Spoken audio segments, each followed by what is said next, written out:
जो भी विद्यार्थी बिहार बोर्ड से 22 फरवरी यानी आज हिंदी के परीक्षा देने वाले हैं तो उनके लिए वायरल प्रश्न आ गया है। तो आप लोग कहीं पर बैठ जाइए और इन सारे प्रश्नों को याद कर लीजिए और रट लीजिए ताकि आप लोग के बोर्ड परीक्षा में हूबहू प्रश्न छपने वाले हैं। तो 22 फरवरी यानी आज के लिए आपका काफ़ी महत्वपूर्ण प्रश्न है ये। तो वीडियो को शुरू से लेकर अंत तक देखते रहिए और वीडियो को अभी तक लाइक नहीं किया है तो वीडियो को लाइक कर दीजिए और दोस्तों को शेयर कर दीजिए ताकि आप लोग के दोस्त भी देख सके। तो चलिए स्टार्ट करते हैं।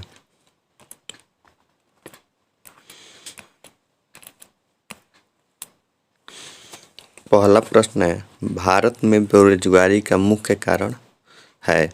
तो भारत में बेरोजगारी का मुख्य कारण जाति प्रथा है। ऑप्शन ए इसका बिल्कुल सही आंसर हो जाएगा। इसको आपको याद रखना है।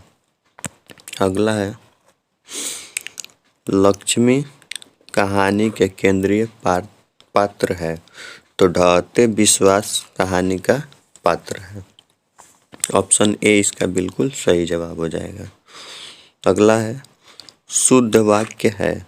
तो शुद्ध वाक्य तो रोटी ताजी है, इसका राइट आंसर हो जाएगा। ठीक है, अगले प्रश्न पे चलते हैं। अगला है, सर्वनाम का भेद है। तो सर्वनाम का भेद संबंधवाचक है। ऑप्शन ए इसका बिल्कुल सही जवाब हो जाएगा। अगला है, दुर्दांत मानवीय विभीषिका का चित्रण करने वाली कविता है। तो हिरोशिमा है। ऑप्शन सी इसका बिल्कुल सही जवाब हो जाएगा। अगला है, सदियों की ठंडी बुझी राख सुगबुगा उठी, मिट्टी सोना का ताज पहन इठलाती है। यह पंक्ति है, यह किनकी पंक्ति है? तो दिनकर की कविता है। ऑप्शन ए इसका बिल्कुल सही जवाब हो जाएगा। अगला है, मैक्स मुलर ने कितने वर्ष की अवस्था में जिनपिंग विश्वविद्यालय में संस्कृत का अध्ययन प्रारंभ किया? तो 18 वर्ष की उम्र में प्रारंभ किया। ऑप्शन डी इसका बिल्कुल सही जवाब हो जाएगा। ठीक है, अगला है, बाबा साहब भीमराव अंबेडकर का जन्म किस राज्य में हुआ? तो बाबा साहब भीमराव अंबेडकर का जन्म मध्य प्रदेश में हुआ। ऑप्शन बी इसका बिल्कुल सही जवाब हो जाएगा। इसको आपको याद रखना है दोस्तों। ठीक है, अगला है, मेरे बिना तुम प्रभु पाठ के लेखक है। ऑप्शन नंबर डी इसका राइट आंसर हो जाएगा, रेनन मरिया रिल्के। अगला है, सरहपाद की कृति है। तो सरहपाद की कृति दोहा कोश है। ऑप्शन ए इसका बिल्कुल सही जवाब हो जाएगा। अगला है, स्वर संधि का उदाहरण है।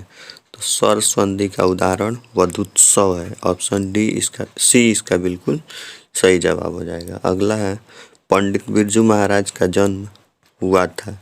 तो पंडित बिरजू महाराज का जन्म कब हुआ था? तो पंडित बिरजू महाराज का जन्म 1938 ईस्वी में हुआ था। ऑप्शन डी इसका बिल्कुल सही जवाब हो जाएगा। अगला है, लेखक को मछली खाने से किसने मना किया? तो उसकी माँ ने मना किया। ऑप्शन बी इसका बिल्कुल सही जवाब हो जाएगा। ठीक है, को आपको याद रखना है दोस्तों। अगला है, पंडित बिरजू महाराज कितने साल के थे तब उनके पिता का देहावसान हो गया? तो 9.5 साल के थे। ऑप्शन ए इसका बिल्कुल सही जवाब हो जाएगा। ठीक है, अगला है, दही वाली मंगम्मा पाठ के लेखक है।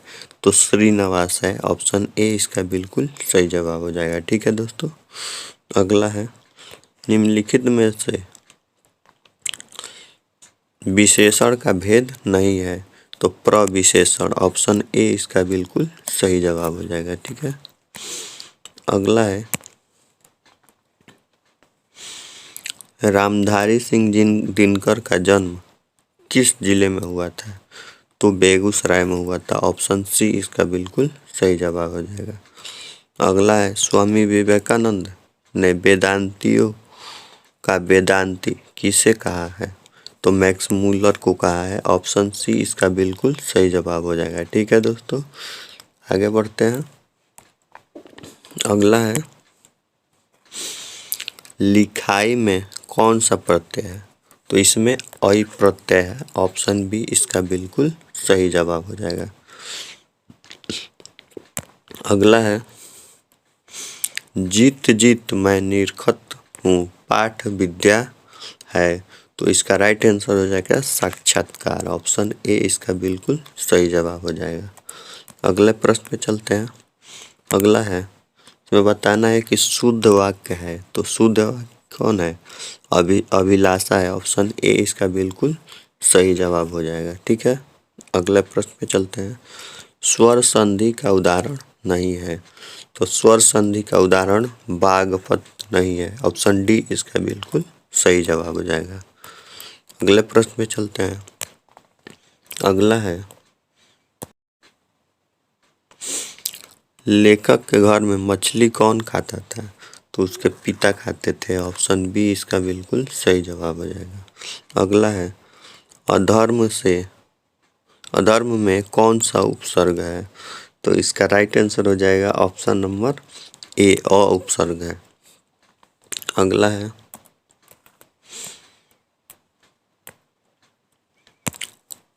सब पुराने अच्छे नहीं होते और सब नए खराब नहीं होते, यह उक्ति है। तो यह कालिदास की उक्ति है। ऑप्शन डी इसका बिल्कुल सही जवाब हो जाएगा। अगला है, रामधारी सिंह दिनकर द्वारा रचित पाठ है।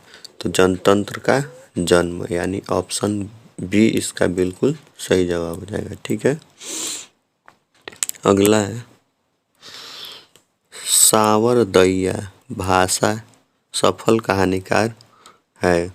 तो किस भाषा में है? सावरदैया किस भाषा में है? तो इसका राइट आंसर हो जाएगा राजस्थानी भाषा में। ऑप्शन डी इसका बिल्कुल सही जवाब हो जाएगा। अगला है, गुणवाचक विशेषण है। तो गुणवाचक विशेषण है, इसका राइट आंसर हो जाएगा ऑप्शन नंबर डी, अच्छा। ठीक है, अगला प्रश्न पे चलते हैं दोस्तों। अगला है,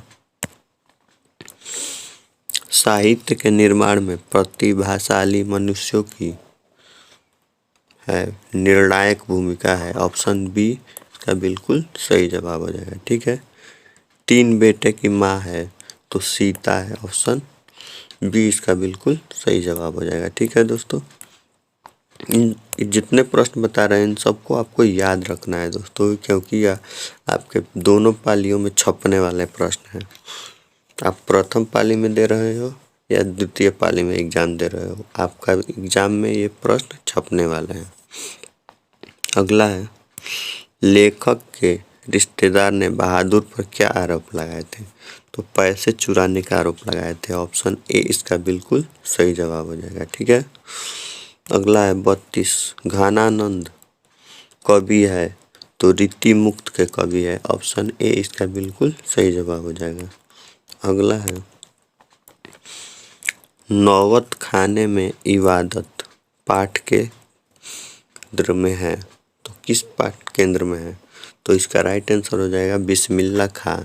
ऑप्शन बी का बिल्कुल सही जवाब हो जाएगा। अगला है, सर्वनाम निम्नलिखित में सर्वनाम है तो वह सर्वनाम है। ऑप्शन ए इसका बिल्कुल सही जवाब हो जाएगा। ठीक है, अगला है, अशुद्ध शब्द है तो अशुद्ध शब्द श्रृंगार है। ऑप्शन बी इसका बिल्कुल सही जवाब हो जाएगा। ठीक है, अगला है, अव्ययी भाव समास में कौन पद प्रधान होता है? तो पूर्व पद प्रधान होता है। ऑप्शन ए इसका बिल्कुल सही जवाब हो जाएगा। ठीक है, अगला है,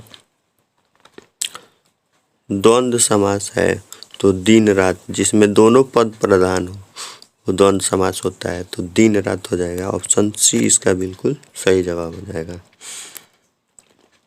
और इसमें अव्ययी भाव समास में पूर्व पद प्रधान होता है। पूर्व पद प्रधान है अव्ययी भाव। अगला है ललित निबंध है तो ललित निबंध नाखून क्यों बढ़ते हैं ललित निबंध है। ऑप्शन बी इसका बिल्कुल सही जवाब हो जाएगा। अगला है कविता नहीं है तो कौन इसमें से कौन कविता नहीं है तो नौबत खाने से इबादत यानी ऑप्शन सी इसका बिल्कुल सही जवाब हो जाएगा। ठीक है दोस्तों, को आपको याद रखना है दोस्तों। अगला है अति शुद्ध स्नेह को मार्ग है जहाँ नेकुशयानप बांका नहीं। यह पंक्ति है तो यह पंक्ति घनानंद की है। ऑप्शन डी इसका बिल्कुल सही जवाब हो जाएगा। अगला है खोखा के दांत किसने तोड़े तो मदन ने तोड़े। ऑप्शन ए इसका बिल्कुल सही जवाब हो जाएगा। अगला है जारशाही में थे तो जारशाही कहाँ थे तो सोवियत रूस में थे। ऑप्शन ए इसका बिल्कुल सही जवाब हो जाएगा। अगला है फ्रांस का मुख्य कला केंद्र रहा है तो अभिनय का रहा है। ऑप्शन बी इसका बिल्कुल सही जवाब हो जाएगा। ठीक है।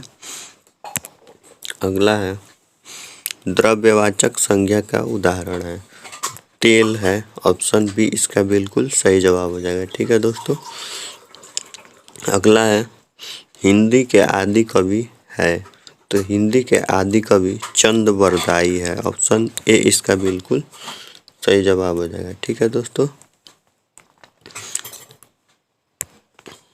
अगला है जन्म से ही पागल है तो पपाती थे पापाती यानी ऑप्शन बी इसका बिल्कुल सही जवाब हो जाएगा। अगला है तार सप्तक का संपादन किया तो तार सप्तक का संपादन किसने किया तो अज्ञेय ने किया। ऑप्शन डी इसका बिल्कुल सही जवाब हो जाएगा। ठीक है दोस्तों, सबको आपको याद रखना है दोस्तों। ठीक है, जल्दी जल्दी याद रखना है, जल्दी जल्दी याद कर लीजिए। अगला है नलिन बिलोचन शर्मा का जन्म कब हुआ था तो नलिन बिलोचन शर्मा का जन्म 1916 में हुआ था। ऑप्शन सी इसका बिल्कुल सही जवाब हो जाएगा। अगला है रंगपा था तो रंगपा एक जुआरी था। ऑप्शन ए इसका बिल्कुल सही जवाब हो जाएगा। अगला है तत्पुरुष समास का उदाहरण नहीं है तो चौराहा। ऑप्शन डी इसका बिल्कुल सही जवाब हो जाएगा। ठीक है दोस्तों, तो दोस्तों ये थे आज के लिए हिंदी का very very important guess paper जो आपके एग्ज़ाम में सीधे सीधे छपने वाले हैं। तो वीडियो आपको कैसा लगा कमेंट करके बताइएगा, और वीडियो अच्छा लगा हो तो वीडियो को लाइक शेयर और चैनल को सब्सक्राइब ज़रूर कीजिएगा। मिलते हैं अगले वीडियो में, बहुत जल्द मिलते हैं अगले वीडियो में। तब तक के लिए धन्यवाद।